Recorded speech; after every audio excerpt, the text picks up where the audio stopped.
being corrected.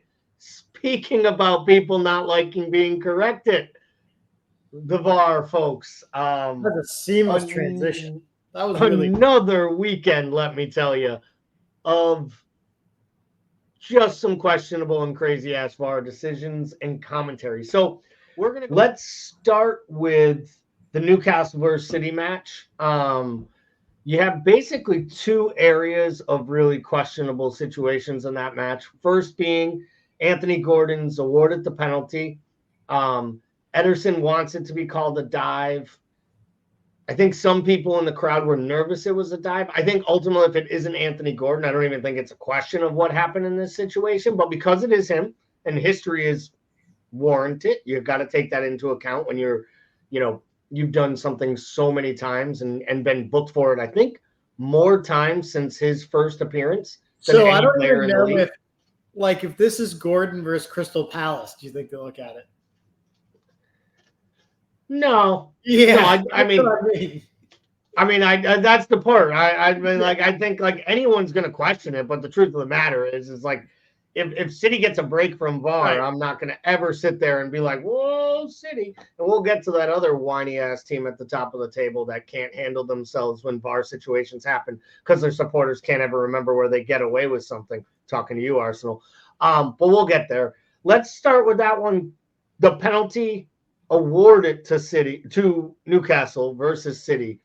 You have an issue with the defenders and Ederson being frustrated, trying to get the referee to go to the monitor. To me, it looked like a pen. I thought Ederson left his leg down there. Does Gordon maybe drag it? Sure. I know people were saying, like, if it's a dive, it's one of the worst ones ever because he had the keeper completely beat. So why doesn't he just keep running and slot it in? But I think we've both seen enough guys miss that when you go wide of the keeper. And any striker in their right mind, if they feel any contact there by a keeper, knowing they beat him and didn't get the ball, is going to go down. So is that gamesmanship on Gordon doing the right thing, or is that just a penalty all day and the ref actually gets the call right on the field? I mean, I just thought it was the right call. And I think it is a pen. And I think, I'm fine with, players trying to get a referee to look closer at a call as long as they're not doing it it's not a Mourinho-esque Chelsea side doing it, right? As long as they're not crowding and basically to intimidate a referee, I'm totally fine with it. Yeah, and I will say, speaking of Mourinho, we need to make sure we give Timuchin some shit later on tonight because the fact that he used an actual laptop on the pitch to try to get a referee to look at the mistake of a VAR is something only Jose Mourinho would do. He once said he hated the fact that they had monitors on the side of the pitch, and then he brought a laptop to a match official to look at something. So we both agree the Gordon one should be a penalty, is awarded a penalty. So I have to ask you, literally minutes later, Joe Linton is absolutely bundled over in the box. To me, there was less question of that being a penalty because it was a foul on Kyle Walker. So the referee is not going to give that very often, 2 penalties in 5 minutes to the same team, right? We rarely see that happen, but that's what VAR is supposed to be there for.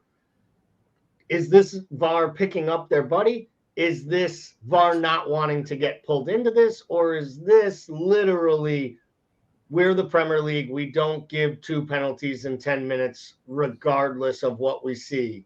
Because to me, the second one was a stone cold penalty on Joe Linton, and Newcastle had a right to feel aggrieved that they didn't have an opportunity to take the lead. Wouldn't the game be much more interesting if we just had a 10-minute period after a penalty where you couldn't be called for a penalty as the same team? Because that's essentially what happens. And I think in this situation, to me, it looks like the VAR referee feels exactly like the game referee, where neither one of them wants to be put in a position where they make those kinds of calls consecutively against the same team in that amount of time.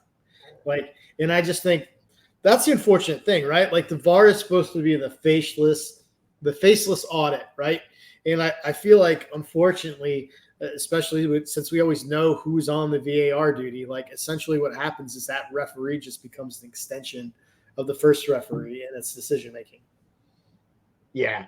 So I completely agree with that. I think that the situation here is that the league just has to look itself in the mirror and recognize, like, do we want to get calls right, or are we going to just protect the big clubs and or the referees?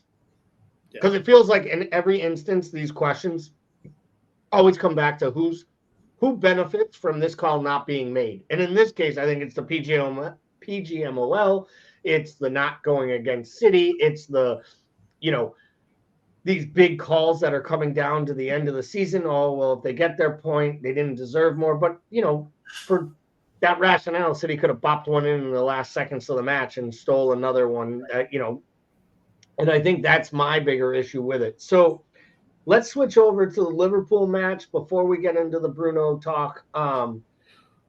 Jota is awarded a penalty. For me, the Jota penalty is more questionable than the Walker foul on Joelinton, because I think he clearly comes through the player's back when the player has a step on him.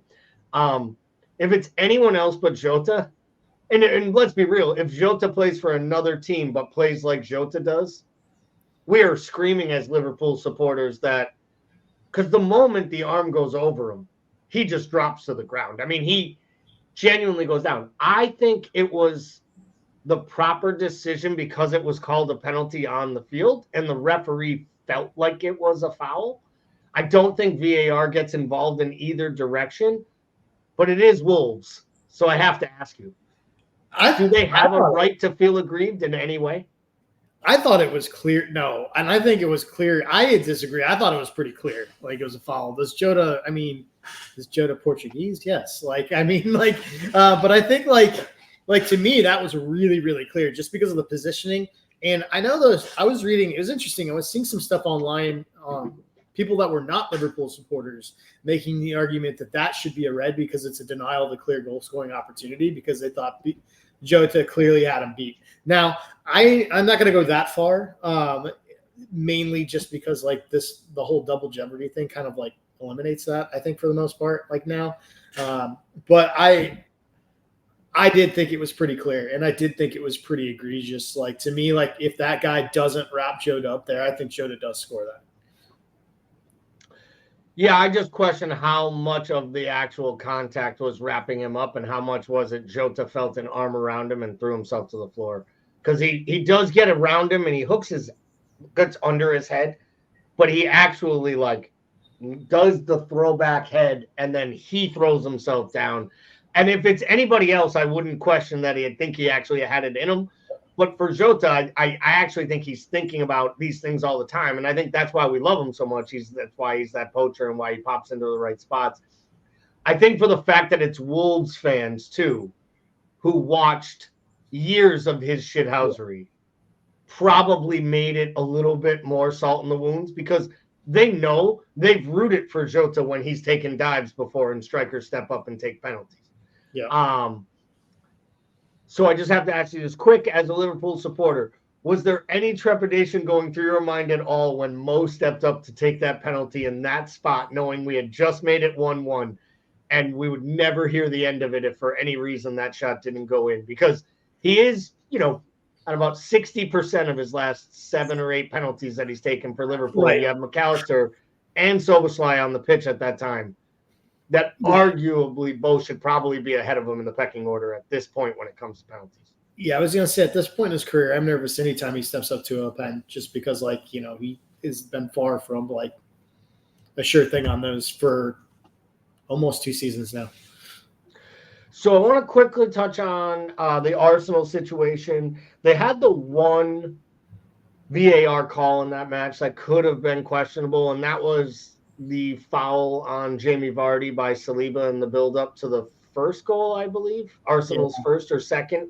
Granted, it's Vardy, so it's lots of theatrics and anger towards the officials. In real time, I will say it looked like a foul to me. I know Steve Cooper was going crazy about it. Other players on the pitch were going crazy about it. Saliba even stops at one point like he expects there to be a foul called. And then Arsenal goes on and scores. I guess my bigger question to you, Paul, is the check on it took less than 15 seconds. Which is weird. Which in two different referees said they felt that the goal should have been chalked off for a foul. You know, two different match commentators that are former referees.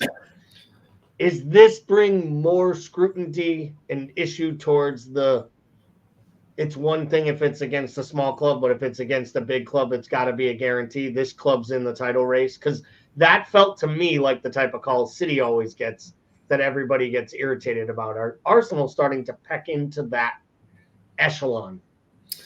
Yeah, I mean, for sure. You could definitely use that argument. I personally didn't think there was enough there originally, but I also think that if you're going to look at it, then it's enough. Like, I think the other thing that needs to be sorted out here, and probably the bigger issue, is how far are we looking at things for continuation, right? Like how far are we rolling plays back on these? Like, because I think that we're getting into like, you know, we're meeting a gray area with a gray area. And like, I think like that's the problem is like, I guess I keep thinking back to that Liverpool handball where like the play happened like friggin' 2.5 minutes before the goal got chalked off. Like, I feel like we need some definition there.